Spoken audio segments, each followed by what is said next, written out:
The news anchor called it a tragedy. The bridge collapse that killed 14 people, including several unidentified criminals. Sienna and Ji-hoon watched from a blood-stained motel room, believing they'd finally won. Then the camera angle shifted. Grainy helicopter footage showed a black stealth chopper rising from the dust seconds before the bridge fell, a single figure dangling from the rescue line.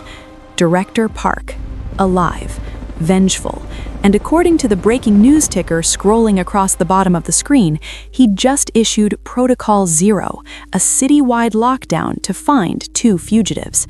Sienna's hands went numb as the footage replayed in slow motion. Ji-hoon stood frozen, sutures half-finished in his side, blood seeping through the gauze. They'd thought the nightmare ended when concrete met water. They were wrong. While they celebrated survival in that motel room, Director Park was being airlifted to a mobile command center, already mobilizing every asset the Syndicate possessed. Sienna is no longer just a target. She is the illegitimate daughter of Chairman Zhao Chen, the Red Dragon warlord, and her existence has become leverage in a war between criminal empires. Ji-hoon, barely able to stand, possesses only one card left to play, a burner phone with a forbidden number that could summon an army or sign his own death warrant. The tension escalates as the distant wail of sirens grows closer. By surviving the bridge, they've declared war on a survivor who refuses to die, and Park's retribution will arrive in exactly 12 minutes, the time it takes his kill teams to surround a 3-block radius. Before we dive in, understand this. What you're about to hear isn't just a survival story. It's a collision between a man running on borrowed time and a woman forced to claim a bloodline she hates.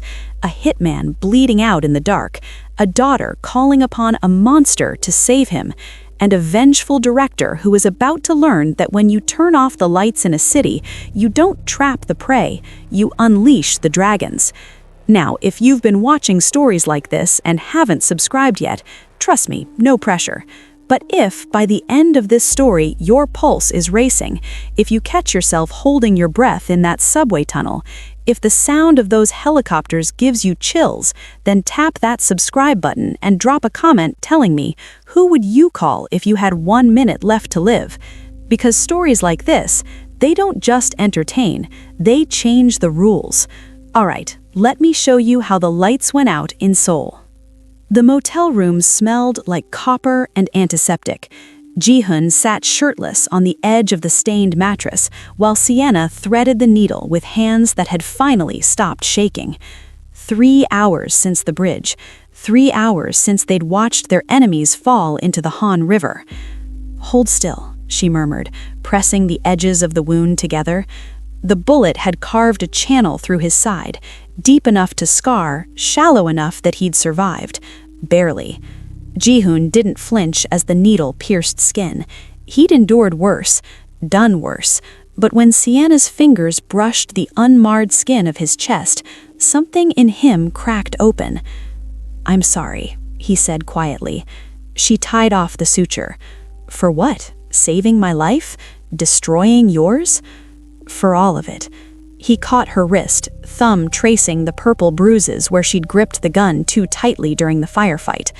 "You should be planning your next gallery opening, not stitching up a killer in a $30 motel." Sienna's eyes met his, fierce despite the exhaustion carved into her face. "I should be dead on a restaurant floor. Instead, I'm here, with you." She pressed her palm flat against his heart, feeling the steady rhythm beneath scarred skin. "That's not something to apologize for." The television murmured in the background, white noise they'd left on to mask the sound of their breathing. Ji-hoon pulled her closer, resting his forehead against hers.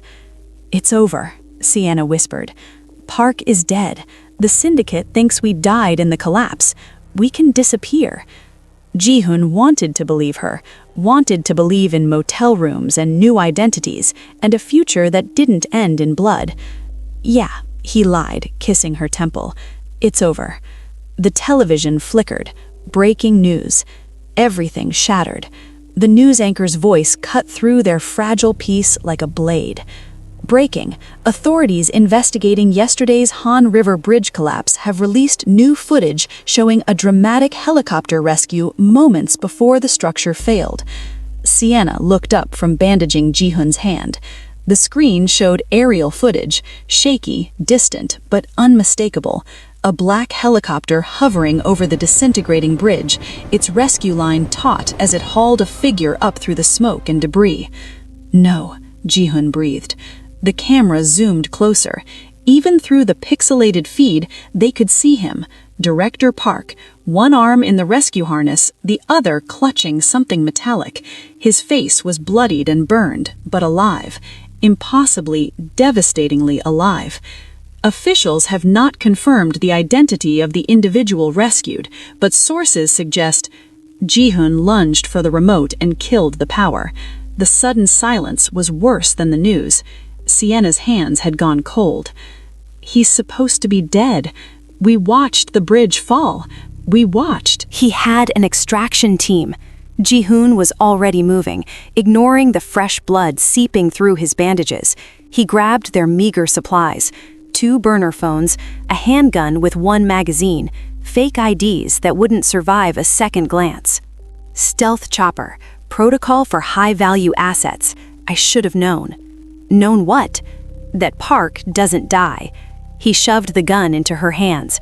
"Get dressed, we're leaving." Sienna didn't move. "He thinks we're dead too, right? The bridge?"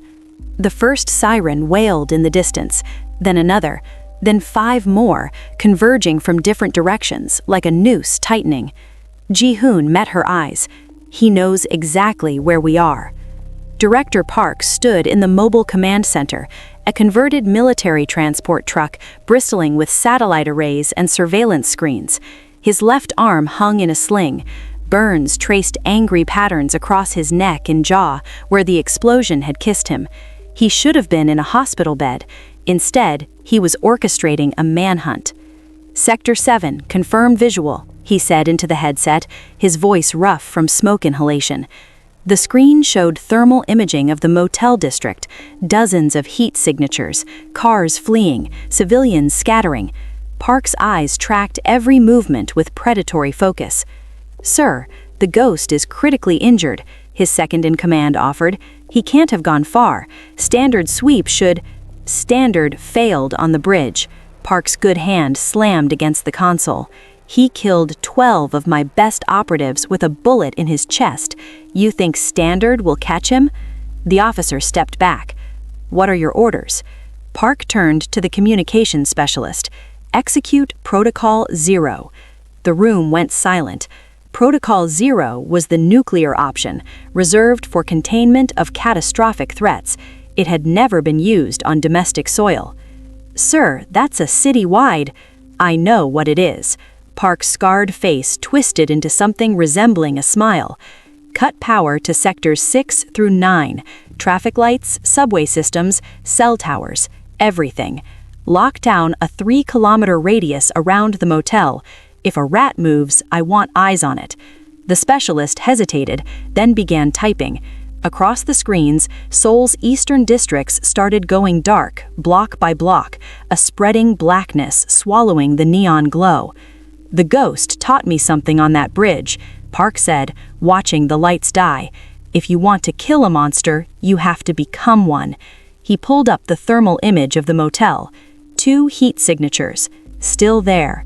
Trapped. "Close the net." The lights died as Ji-hoon zipped Sienna's jacket. 1 second, the motel hallway glowed sickly yellow. The next, absolute darkness. Emergency lights should have kicked in. They didn't.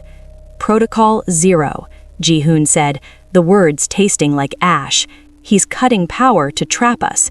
They moved by touch through the blackened corridor, Ji-hoon's hand on the wall, Sienna gripping his belt. Behind them, car doors slammed in the parking lot, voices barked commands, boots on pavement, organized and closing in. The fire exit dumped them into an alley slick with rain. Seoul's neon skyline blazed in the distance, but their sector was a void, streetlights dead, traffic signals dark, only the occasional sweep of helicopter searchlights cutting through the downpour. Ji-hoon stumbled on the third step, his sides screamed where the sutures had torn open. Sienna caught him before he fell, feeling the wetness spreading through his shirt that wasn't rain. "I can make it," he lied. "You're bleeding through the bandages." "I'm breathing, that's enough." He pulled her into the shadow of a dumpster as a searchlight painted the alley white. The helicopter passed overhead, rotors drowning out everything. When the light moved on, they ran. Ji-hoon's limp worsened with every block. His breathing came ragged and wet. Sienna half-carried him through the blackout zone, past shuttered shops and stalled cars, their drivers abandoning vehicles in confusion. "There," Ji-hoon gasped, pointing to a subway entrance. "Underground. Can't track us with thermal if we're—" The searchlight found them. A voice boomed from the helicopter's speakers, calm and precise. "Han Ji-hoon, Sienna Williams, you have 30 seconds to surrender before we open fire." Ji-hoon dragged Sienna toward the subway stairs. "Run, don't stop, don't look back." They plunged into the darkness below as the first shots tore apart the pavement behind them. Ji-hoon made it 15 meters into the subway tunnel before his legs gave out. He collapsed against the tiled wall, leaving a smear of blood in his wake. His breathing had turned shallow and rapid, shock catching up to adrenaline. Sienna knelt beside him, hands pressed against the wound that wouldn't stop bleeding. "Stay with me. Ji-hoon, look at me." His eyes struggled to focus. "Go, they're coming." "Not without you." "Sienna," he coughed, flecks of red on his lips. "You don't understand. Park won't stop. He'll burn the whole city down to find us." "Then we need help." She grabbed his jacket, searching the pockets until she found the burner phone. Her hands shook as she unlocked it. "You said I have a father, a crime lord, someone powerful." Ji-hoon tried to grab the phone. "No, you call him, you become his, forever. I'd rather be his than watch you die in a subway tunnel." She held the phone out of reach. "What's the number?" He stared at her, this woman who'd been a civilian a week ago, now demanding entry into a world that would devour her. Blood loss made him honest. "Speed dial 1. Tell him you're his daughter. Tell him the ghost is protecting you. And if he doesn't believe me, he will." Ji-hoon's head fell back against the wall. "You have his eyes." Sienna pressed the button. The phone rang once, twice. On the third ring, a voice answered. Cold, ancient, absolute. "Who is this?" Sienna took a breath. "My name is Sienna Williams. 28 years ago, you had an affair with a woman named Grace Williams in New York." Her voice steadied. "I'm your daughter, and I need the Red Dragon's army, now." Silence. Then, "Prove it." "Prove it," Chairman Zhao Chen repeated, his Mandarin-accented English cutting through the phone line like a blade. "A dozen women have claimed to carry my blood, all of them liars seeking fortune." Sienna looked at Ji-hoon, panic rising. He was fading, eyes rolling back. She shook him hard. "Ji-hoon, what do I say? How do I prove?" His hand fumbled for hers, squeezing with what little strength remained. The jade pendant, your mother's. Ask him about the jade." Sienna pressed the phone closer. "My mother wore a jade pendant, green stone, carved with a dragon and a phoenix intertwined. You gave it to her the night you left New York. She told me it was a promise you couldn't keep." The silence stretched so long she thought the call had dropped. Then, "What happened to Grace?" "She died when I was 6, car accident." Sienna's voice cracked. "She made me promise never to find you, said your world would kill me." She was right. "And yet you call." "Because the Syndicate already found me first. Director Park sent an assassin to execute me 3 days ago." She glanced at Ji-hoon, his breathing barely visible. "The assassin chose to save me instead. Now Park is hunting us both with Protocol Vero active.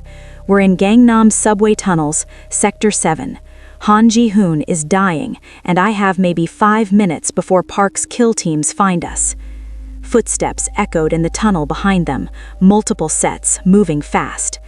"Please," Sienna whispered, "I know I'm a stranger, I know I'm a liability, but if you ever loved my mother, if her memory means anything—" "Where exactly are you?" Zhao Chen's voice had shifted, no longer testing but commanding. "Platform 4, south entrance. Don't move. The dragon protects his blood." The line went dead. Flashlight beams cut through the darkness, voices shouted coordinates. Ji-hoon's eyes opened one last time. "Did he believe you?" "I don't know." Sienna raised the gun with shaking hands. "But we're about to find out."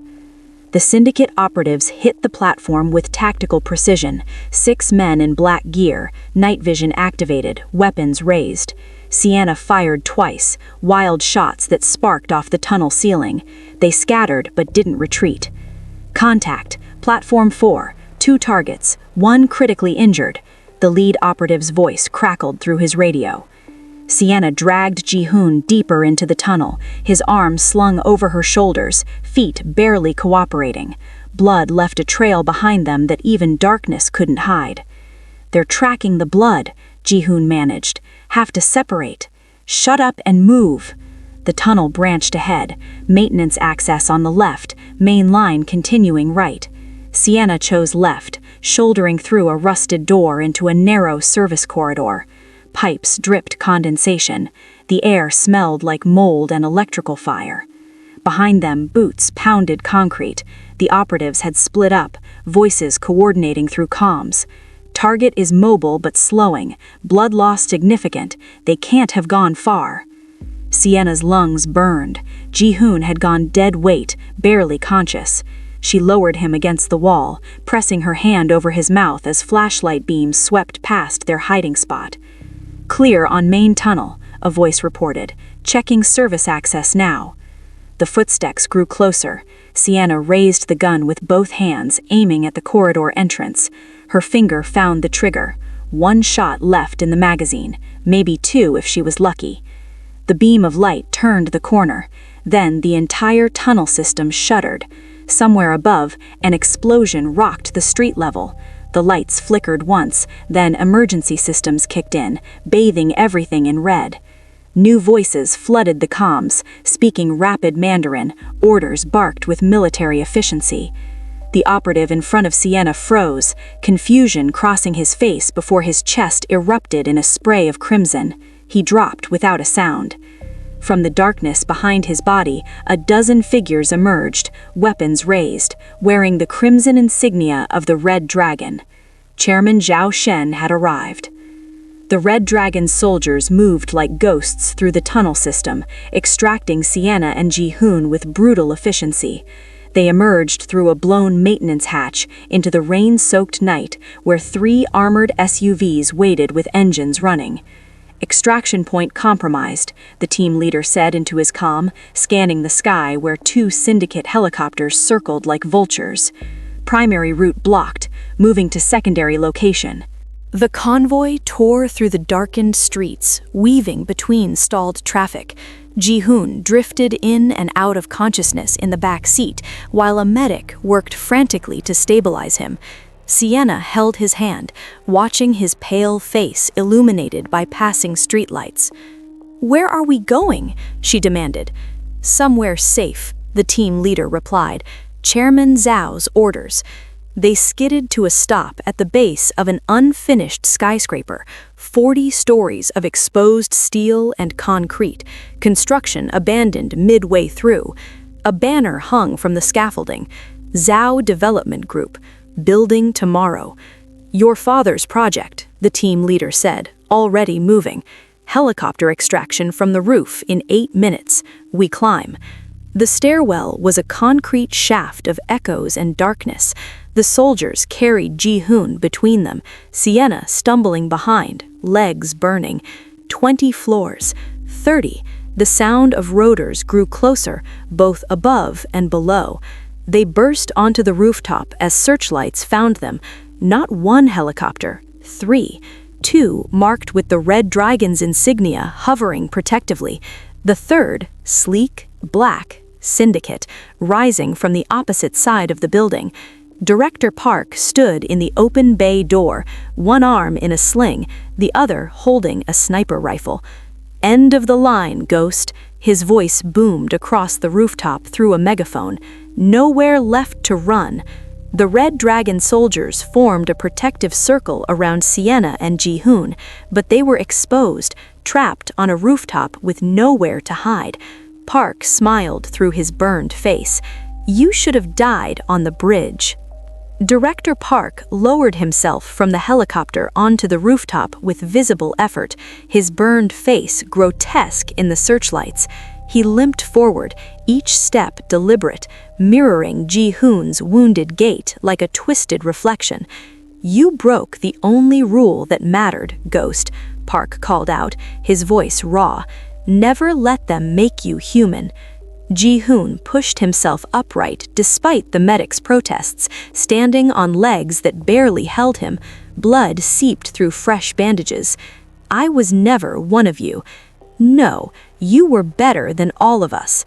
Park raised the rifle, sighting down the scope. "That's what made you dangerous.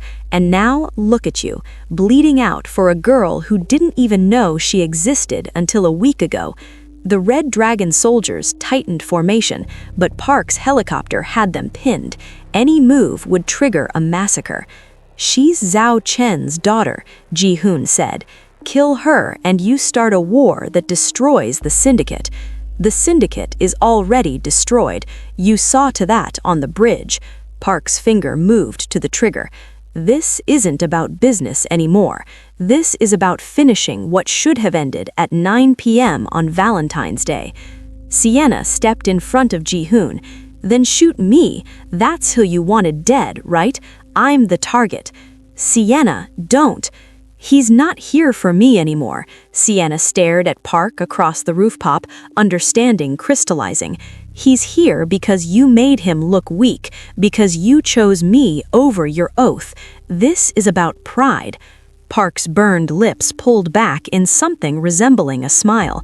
"Smart girl. Shame you'll die knowing exactly why." He pulled the trigger. The rifle cracked once, but the bullet never reached them.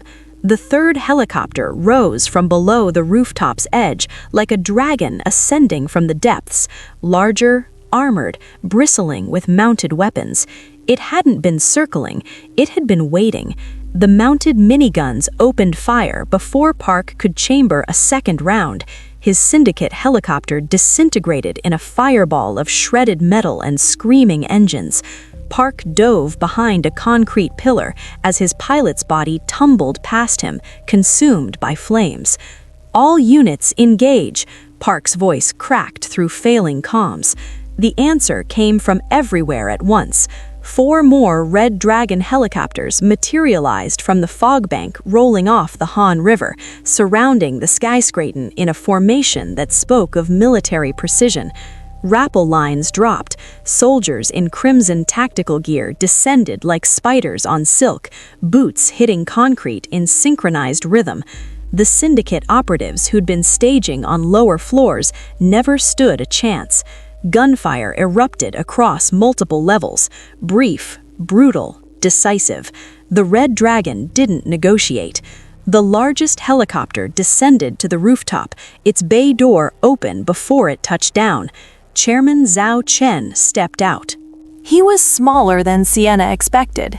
Barely 5'8", gray hair slicked back, wearing an immaculate charcoal suit despite the chaos.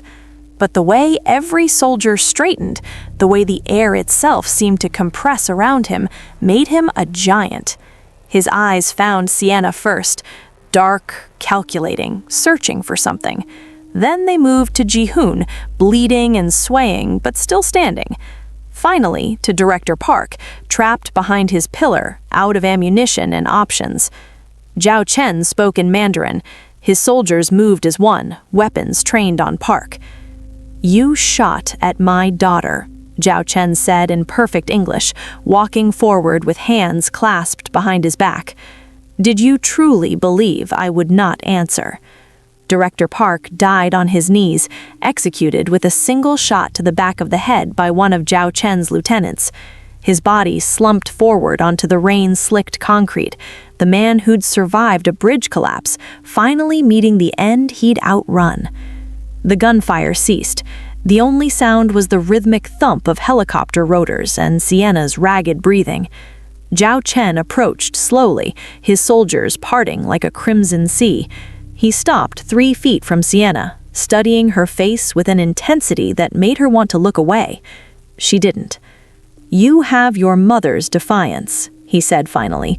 "She refused to bend too. She's dead because of your world. Yes, no deflection, no excuse, just acknowledgement. And now you are part of it, whether you choose to be or not." Sienna felt Ji-hoon's weight against her back, barely conscious but still trying to shield her. Zhao Chen's gaze shifted to him, the assassin who'd betrayed everything to save a target he was supposed to kill. Han Ji-hoon, the ghost. Zhao Chen's voice carried no warmth, but something else. Recognition, perhaps. "The dragon protects those who protect his blood," Zhao Chen said, straightening. "You will both come with me. There is much to discuss." He turned and walked back toward his helicopter. Sienna looked at Ji-hoon, who managed a ghost of his old smile. "Still think we can disappear?" "No," she whispered, watching her father's soldiers surround them, not as captors, but as guards. Zhao Hoon's laugh turned into a cough. "At least the view's better than a motel room." As the Red Dragon's helicopters lifted off into the Seoul dawn, carrying them toward a future neither had chosen, Sienna realized the truth. They'd escaped the Syndicate, only to become something far more dangerous. They'd become family to a monster who called himself a king. And in this world, that was the only thing that kept you alive. Sometimes escaping hell doesn't mean you find peace, it just means you trade one devil for another. Thanks for watching, and remember to subscribe for more incredible stories where family isn't just about love, it's about who has the biggest army.